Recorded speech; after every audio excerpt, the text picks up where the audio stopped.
Mercredi 28 juin 2017, 15h36. Heure française. Jour de gloire est arrivé. Tiens, je vais prendre ma petite pilule, moi, parce que ça va un peu trop vite en ce moment-là. Phil Jackson, au revoir. Wow. Casse-toi. Enfin, ça y est les fans d'Enix. Putain, je peux te dire que là, il y a des gens qui se baladaient à poil dans Gotham, c'était n'importe quoi. Ils se sont dit, aujourd'hui, je ne vais pas au taf, je vous emmerde. Jour de gloire. Jour de gloire, ça y est, après 3 années de merde, de galère, de discussion, de « Ah putain, mais qu'est-ce qu'il vient de faire ?» De triangle. De triangle. Lol. Voilà, etc. Phil Jackson, ça y est, il n'est pas parti, il a été viré. Donc, il faut qu'on en parle, bien évidemment, on s'installe. Bon gros parachute doré, là, si j'ai bien suivi. C'est ce qui était voulu. Certains mentionnaient cette histoire de Phil Jackson qui serait en train d'un petit peu préparer son sabotage chez les Knicks. Parce qu'il y a une grosse différence, Alex, si je dis pas de bêtises, entre quand tu te fais virer et quand tu pars. Ah bah si tu démissionnes, ils ont rien à te donner, enfin ils sont pas obligés en tout cas. Alors que quand tu te fais virer... tu te fais virer ou tu négocies ton départ... C'est combien les indemnités ? 20 millions, c'est ça ? 20,5 millions. Parachute doré. Du vol, ça. Le bon gros parachute. Il y a les moyens de se faire voler, hein, James Dolan, mais oui, quand même. Mais elle est belle, ça fait plaisir.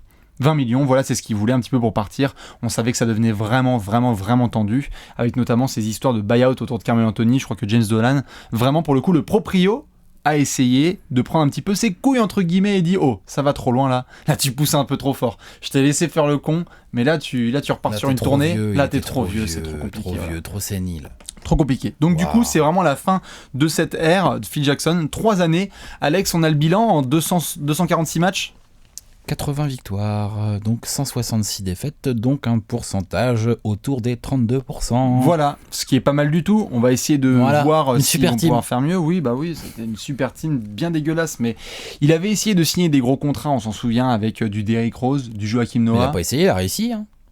Joachim Noah, il a réussi. Refais-la, ça tombe du menton. Il a signé quoi comme contrat ? Joachim Noah, 72 millions sur 4 ans. L'année dernière. Derrick Rose. Derrick Rose, c'était pas signé, c'était un trade, il a récupéré sa dernière année. Tout à fait. Derrick Rose est agent libre. Carmelo Anthony. Ouais, je crois qu'ils sont en train de démarrer 128 millions sur 126 millions. Mais il avait fait un prix, Melo. Il avait lâché 5 millions. Il avait lâché 5 millions et il avait fait bon, 5 millions, mais tu mets la no trade clause. Ça coûte pas cher. C'est moi qui décide. C'est moi que je décide.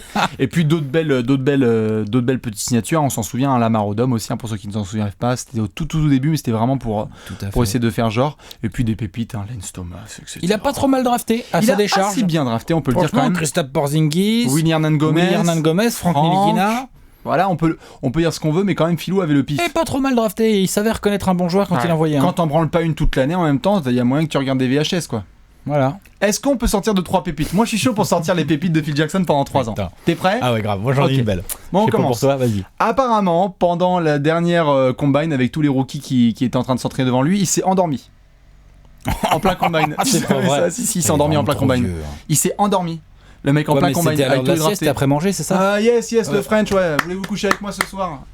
Je sais pas, mais il s'est endormi. T'en as une ? Ouais, j'en ai une, ouais. Il y a 2 saisons, oui, alors que nous avions en finale de conférence d'un côté Cavs contre Hawks, de l'autre côté Rockets contre Warriors, Phil nous avait quand même sorti que le shoot à 3 points ne pouvait pas gagner de titre en NBA. Le shoot à 3 points est inutile. Non, inutile, ça sert à rien. Non, mais ça se voit d'ailleurs. Hein. Bien sûr. Tu vois les Bulls, ils sont allés jusqu'au bout cette saison. Sûr. Voilà, parce que le spacing ne sert à pas grand chose. Non, c'est clair. Après, on a eu quelques. Mal, ça. Oui, qu'on a eu quelques belles. On a eu aussi les Knicks. Écoutez, mon intention, il arrive en mars. Il dit écoutez, mon intention, c'est d'être en playoff l'année prochaine. 15 victoires. Celle-là, elle est belle.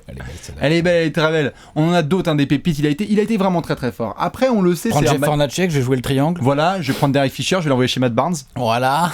Il y en a eu tellement, ça va revenir au fur et à mesure. Mais c'est vrai que c'était 3 années assez compliquées. Alex, il y a une question moi qui m'a été posée. Kurt Rambis en assistant défensif. Celle-là, elle est très très salaud. Belle. Ah ouais. Oh, vache. Ah la vache, ouais. Kurt Rambis, déjà il l'a pris en coach, donc ça déjà on peut se marrer.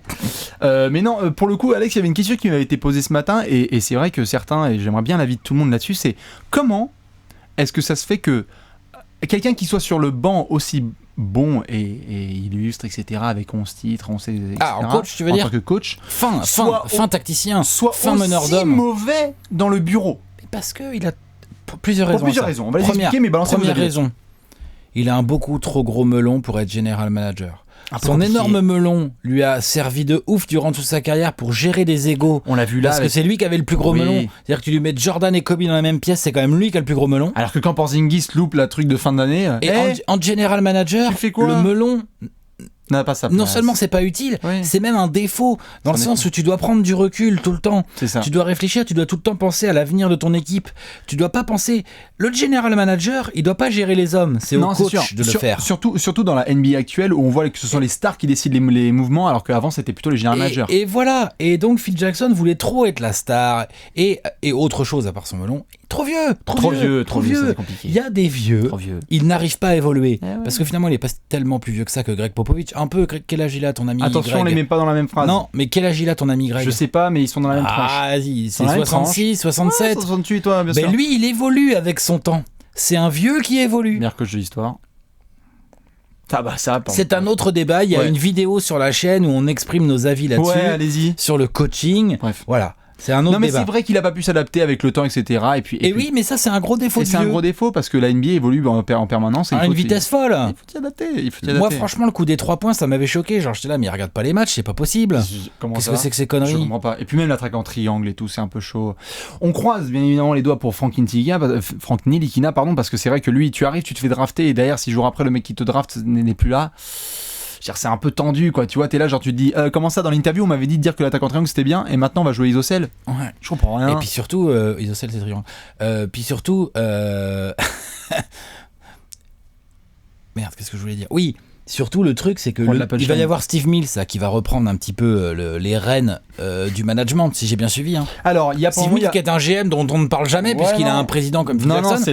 Là il va avoir un peu plus la marionnette. Oui, ce que j'espère, c'est que Steve Mills n'a pas dans ses plans un meneur. Non, alors j'espère que Frank Ntilikina est vraiment dans ses plans, par exemple. Pour le dossier complet, nous avons Steve Mills qui est notamment en duo avec Tim Lewicki, qui sont en train tous les deux de bosser. Mais les yeux notamment de James Dolan du proprio et de ses sbires sont notamment sur Masai Ujiri, qui est le general manager, l'ex-general manager des Raptors, et qui pour le coup serait plutôt intéressé par ce genre de plan. Direct là. Pourquoi pas? Ça y est, let's go, prenons Masai. Ça va être quoi cette free agency? Non mais attends, oui mais en même temps, quand tu vois le taf de Masai à Denver et à Toronto. Non mais le truc, on n'est même pas encore le 1er juillet, c'est un bordel. On l'a même pas ouvert que c'est déjà le bordel. C'est trop bien. Mais par contre, juste pour faire vraiment le bilan complet, bien évidemment, il y a ce sentiment un petit peu de libération par rapport au fait que Phil Jackson soit viré. Mais ce n'est qu'une couverture par rapport au fait que tu as toujours James Dolan en propriétaire. Ah mais là il se sert de fil comme fusible. Voilà, mais tu ne peux pas dire que tout est réglé. Il prend ses responsabilités. Moi je dis que s'il prenait ses responsabilités jusqu'au bout, il se fire himself. Oui non mais là tu cherches. Je sais que c'est pas possible. Tu demandes trop. Mais t'es quand même d'accord avec moi que la racine, la mauvaise racine, c'est aussi le proprio. Oui, mais c'est un premier first step, disons. Disons que pour le coup, c'était vraiment son gilet pare-balles ultime. C'était son gilet pare-balles ultime, Phil Jackson. Il a vraiment fallu que Phil il a dû falloir que Phil lui les brise bien comme il faut pour qu'il en arrive à filer 20 millions quand même. Moi, je crois qu'il a dit à Charles Oakley de venir dans le stade là, quand ils sont. Qui? Tu sais, quand Charles Oakley est venu pendant l'année, il a dit vas-y, t'inquiète, je te fais rentrer, je te mets au premier rang. Non, pour qu'il se vénère avec Phil Jackson, pour que derrière ça se vénère un petit peu, qu'il fasse vraiment tu abuses. Les gens de la sécurité, etc. Parce qu'on s'en souvient ça de Charles Oakley qui rentre dans le stade et qui s'embrouille un petit peu, etc. Donc ça s'embrouille bien même. À mon avis, restez connectés bien évidemment sur Trash Talk et sur toutes les autres plateformes où on est dessus parce qu'il va y avoir des dessous du dossier qui vont tomber, c'est sûr et certain. C'est sûr. On est à New York, il va y avoir des coulisses bien de sûr, il va y avoir des photos volées là, de pourboire, de vraiment la totale. À mon avis, ça va être incroyable. J'essaie de pas sortir de blasphème, mais ça va être assez magnifique. On va souhaiter quand même bonne chance là aux Knicks. Il y a quand même un vrai sentiment un petit peu de libération. Honnêtement, moi, je pense que pour l'avenir des Knicks, là à court terme ça va être un peu le bordel. T'es libéré par le triangle, ces histoires de merde. À court terme ça va être un peu le bordel. Par contre je pense que pour moyen et long terme c'est très très bien. Vas-y. C'est vraiment bien. Faut repartir du bon pied. Voilà. Et puis pour Porzingis. On avait peur que Porzingis se fasse trader ou que ça se passe mal. Je pense que le départ de. Moi je pense que peut-être que la goutte d'eau qui a fait déborder le vase de Dolan, c'est peut-être Porzingis. Oui, parce que c'est un peu sa pépite. C'est sa licorne à lui, tu vois. Il aime bien, il mange les thons depuis un an. Oui. Mais non, mais c'est clair. Mais après pour Melo, ça reste. Quand même, parce que du coup lui si t'as survécu à Phil Jackson, puis t'as le gosse qui est pas loin et puis avant avec sa femme ça va un peu mieux et tout. Je suis pas sûr quand même. Non, je suis quand même pas sûr. Moi je dis que s'il y a un buy-out et que du coup il peut signer un peu comme il veut. Je disais que ça partait sûr et certain, mec. Tu vois, Vous avez des vestes Vous avez des vestes? Je peux retourner une veste, s'il vous plaît? Non, mais... Je reviens, je vais changer de veste. Non, pour le coup, Melo, concrètement, Melo, s'il y a vraiment un buy-out négociable et qui s'en sort pas trop mal financièrement, refais ta phrase. Qui lui permet... S'il y a un buy-out, quoi? Oui, vas-y, non, c'était juste la phrase. Non, je t'arrive toujours pas à rentrer dans mon crâne. Melo buy-out, tu te rends compte? Melo buy-out. N'empêche que si ça arrive, s'il en a la possibilité, il est quand même possible qu'il le prenne, ce buy-out, et qu'il aille signer ailleurs. Parce que du coup, il peut vraiment signer dans plein de franchises. Et on va voir pour lui ce que ça va donner. Il peut signer pour pas trop cher tout en continuant à toucher un gros salaire vu qu'il aura les thunes de New York. Et alors là, c'est même pas la teuf, c'est la teuf totale à New York. Si t'as Phil Jackson et Melo qui part en un été, alors là, c'est génial. T'imagines, il peut signer à 10 millions dans une autre franchise, il s'en fout, il en gagnera quand même 25. On va se frotter les mains. Dans tous les cas, bah là on est prêt. Dans tous les cas, on fait la bise bien évidemment aux fans des Knicks. Ça y est, célébrez bien, on le note. Le mercredi 28 juin 2017, 15h36, Phil Jackson n'est plus à la tête des Knicks. C'est beau. On va se le tatouer, Alex? Allez. Moi je suis le bras gauche. Pareil. Allez, à la prochaine. Ciao.